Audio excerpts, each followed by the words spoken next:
जंगल में एक कालू कौवे की ही दुकान थी, जहाँ से सब पक्षी अपनी अपनी जरूरत की चीजें लिया करते थे।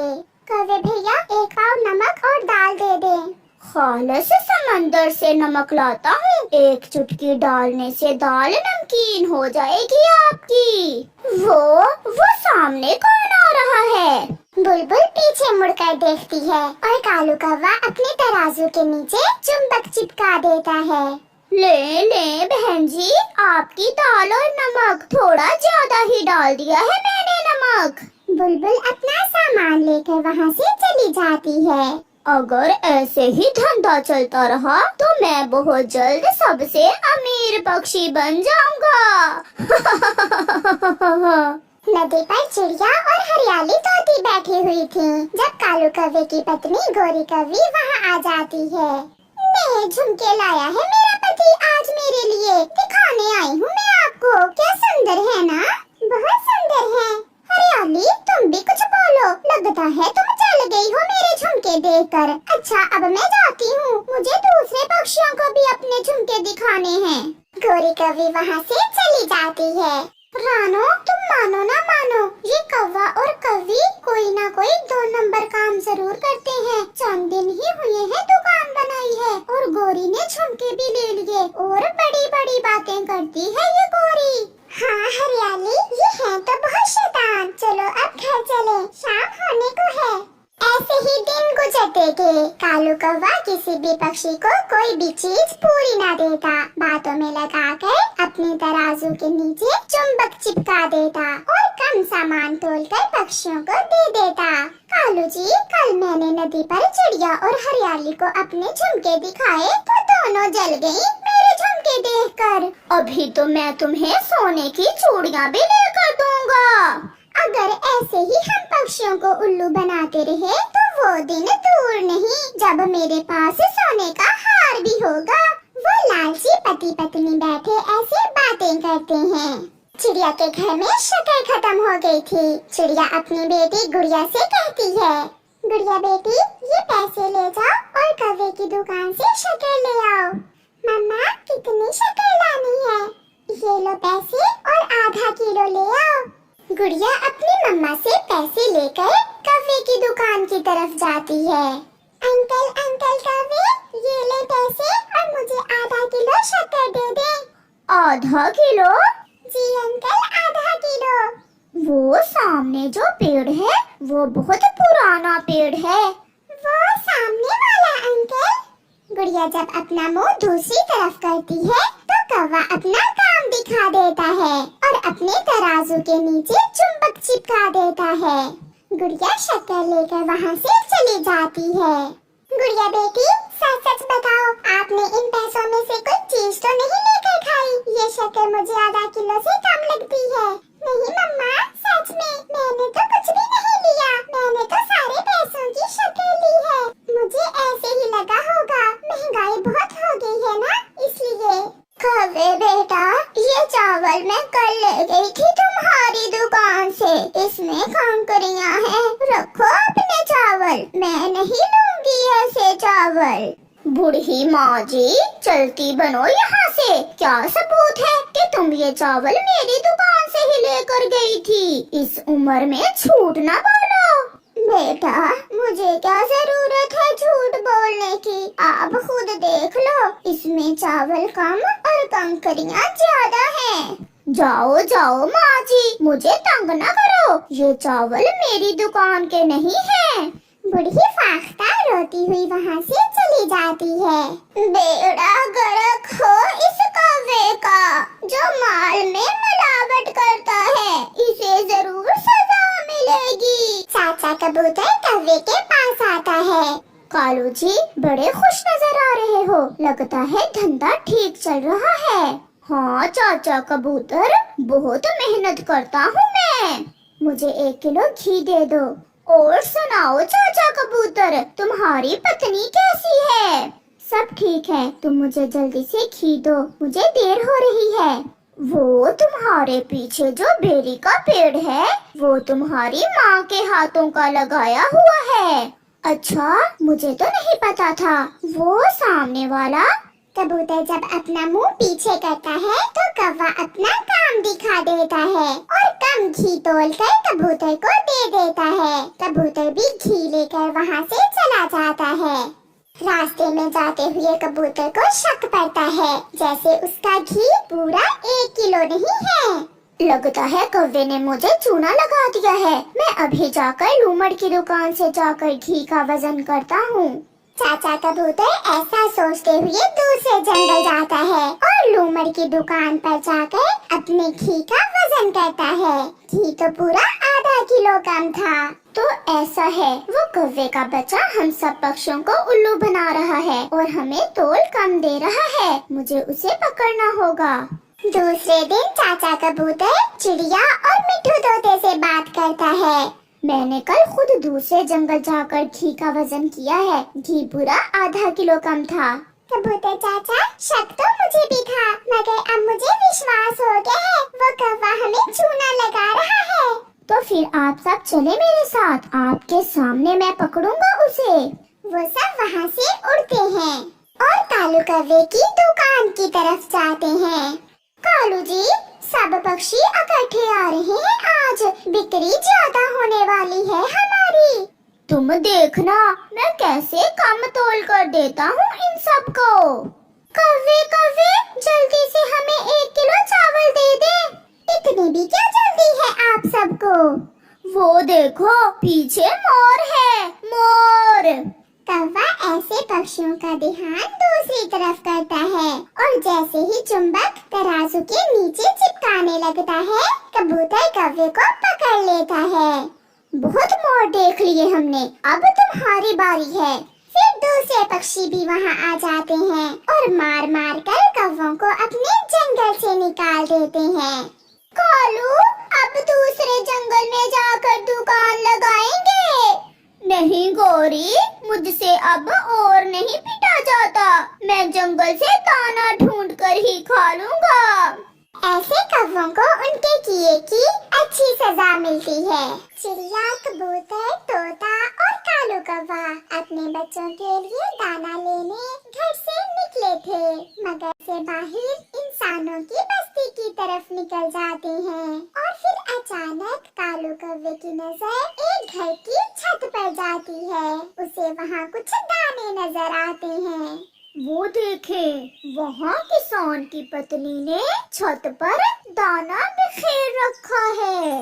कौवे भैया, कहीं कोई जाल ना हो। नहीं, किसान की पत्नी बहुत दयालु है। वो हर रोज अपनी छत पर पक्षियों के लिए दाना डालती है। फिर वो सब छत पर दाना खाने के लिए उतरते हैं। आज के दौर में भी कोई इतना दयालु हो सकता है जो मुफ्त में पक्षियों को दाना खिलाए। थोड़ी दूर बैठी किसान की पत्नी पक्षियों की बातें सुन रही थी। खा ले, ये दाना आपके लिए ही है। अगर हम इंसान पेट भर कर खाते हैं तो आप पक्षी क्यों ना खाएं? माँ जी, मैंने सुना था कि कुछ इंसान बहुत अच्छे होते हैं और आज देख भी लिया। मैं जा रहा हूँ, शाम को देर से आऊँगा।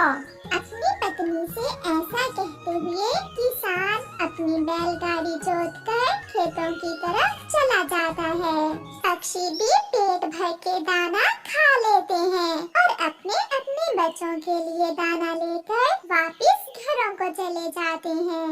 ऐसे ही समय गुजरता गया। किसान की पत्नी रोज पक्षियों को दाना डाल देती। सब पक्षी बहुत खुश थे। वो दाना खाते और अपने बच्चों के लिए लेकर शाम को घरों को लौट जाते। एक दिन की बात है जब किसान अपने खेत में काम कर रहा था कि एक जहरीला नाग किसान को काट लेता है और किसान की मृत्यु हो जाती है। किसान की पत्नी अकेली रह जाती है और घर में आहिस्ता आहिस्ता दाना पानी खत्म हो जाता है। कई दिनों के बाद पक्षी जब किसान की पत्नी के घर दाना खाने आते हैं तो छत पर दाना ना देखकर बहुत निराश हो जाते हैं। वो सब किसान के घर आंगन में एक पेड़ पर बैठ जाते हैं। मुझे तो कुछ ठीक नहीं लग रहा। घर भी खाली खाली है और किसान की पत्नी भी नजर नहीं आ रही। चिड़िया ने अभी इतना ही कहा था कि सफेद साड़ी में लिपटी किसान की पत्नी कमरे से बाहर आती है। मुझे माफ करना मेरे पक्षी दोस्तों, मैं अब आपको दाना नहीं दे सकूंगी क्योंकि कल से मेरा छोटू भी भूखा है। मेरे पति को नाग ने डस लिया और वो मर गए। बहुत बुरा हुआ माँ जी, मुझे तो पहले ही शक हुआ था कि कुछ ना कुछ हुआ है जो आज आपने हमारे लिए दाना नहीं डाला। घर में वही कमाने वाले थे, मेरे छोटू के लिए दूध भी नहीं है। ऐसा कहते हुए किसान की पत्नी रोने लग जाती है। चिड़िया, किसान की पत्नी ने हमेशा हमारा साथ दिया है और आज इस मुश्किल की घड़ी में इन्हें अकेला नहीं छोड़ सकते। कुछ करना होगा, हमें कुछ करना होगा।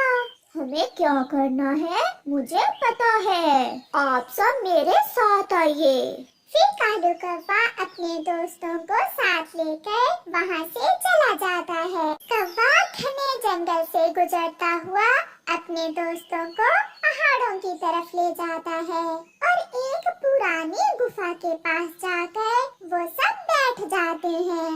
कालू, हमें कुछ पता नहीं चल रहा कि आप कैसे किसान की पत्नी की मदद करने वाले हो। मैं आपको सब बताता हूँ। चिड़िया बहन, आप मेरे साथ चलें। हमें उस गुफा में जाना है और आप दोनों यहीं बैठें। फिर कालू कौवा चिड़िया रानी को साथ लेकर गुफा में जाता है। पुरानी गुफा में अंधेरा था मगर एक कोने में कुछ चमक रहा था। चिड़िया, वो हीरा है। मैं जब पिछली बार इस गुफा में रुका था तो तब मैंने ये देखा था। तो इसका मतलब हम ये हीरा किसान की पत्नी को देंगे। हाँ, ये बहुत कीमती होता है। इंसान तो इसे ढूंढने के लिए पहाड़ों को खोदते हैं। कालू, मुझे बहुत खुशी महसूस हो रही है कि हम भी किसान की पत्नी के किसी काम आएंगे। ये कीमती हीरा हमारे तो किसी काम का नहीं है। फिर कालू कौवा और चिड़िया कीमती हीरा उठाते हैं और गुफा से बाहर निकलते हैं। दूसरे दोस्त भी चिड़िया और कौवे के पीछे पीछे उड़ते हैं। थोड़ी ही देर में वो सब फिर से किसान की पत्नी के पास पहुंच जाते हैं। मुझे पता है आप भूखे हैं मगर मेरा विश्वास जानिए, मेरे पास अगर कुछ होता तो मैं आपको जरूर देती। हमें सब पता है और आप पर विश्वास भी है। हम आपकी मदद करने आए हैं। ये सुनकर कई दिनों के बाद किसान की पत्नी हंसने लग जाती है। आप पक्षी मेरी क्या मदद करेंगे? आप तो बहुत मासूम और छोटे हैं। हम इंसानों की जरूरतें बहुत बड़ी बड़ी। माँ जी, हम छोटे जरूर हैं मगर हमारे अंदर दिल बहुत बड़े बड़े हैं। अगर सच्चे दिल से हम किसी का अच्छा सोचें तो ऊपर वाला मदद करता है। ये देखें, हम आपके लिए कीमती हीरा लेकर आए हैं। प्यारे दोस्तों, रानो चिड़िया की इस बात पर एक लाइक तो बनता ही है, तो आप जल्दी से इस वीडियो को लाइक कर दें। इतना चमकदार कीमती हीरा देखकर किसान की पत्नी की आंखें तो खुली की खुली रह जाती हैं। क्या सच में ये कीमती हीरा है? मुझे विश्वास नहीं हो रहा। आप इसे लेकर सुनार के पास जाइए और उसे बेचकर अपनी जरूरतें पूरी करें। और माँ जी, हमें ना भूल जाना, जो मजा हमें आपकी छत से दाना खाने में आता है वो कहीं नहीं आता। ऐसा कैसे हो सकता है कि मैं आपको भूल जाऊं, जब मेरे किसी रिश्तेदार, दोस्त, किसी पड़ोसी ने मेरा नहीं सोचा तो आपने मुझे याद रखा। मैं कैसे आपको भूल सकती हूँ। फिर किसान की पत्नी वो कीमती हीरा लेकर सुनार के पास जाती है। बूढ़े सुनार ने तो पहली बार इतना कीमती हीरा देखा था। वो हीरा देख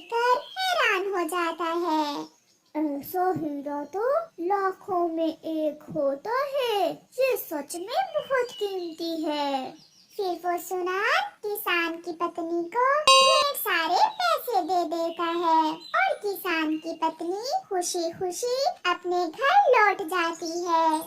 घर जाकर वो अपने बच्चे को दूध पिलाती है और घर के चूल्हे में आग जलाती है। फिर कुछ दिनों बाद किसान की पत्नी कुछ पैसों से एक छोटा सा काम शुरू कर लेती है।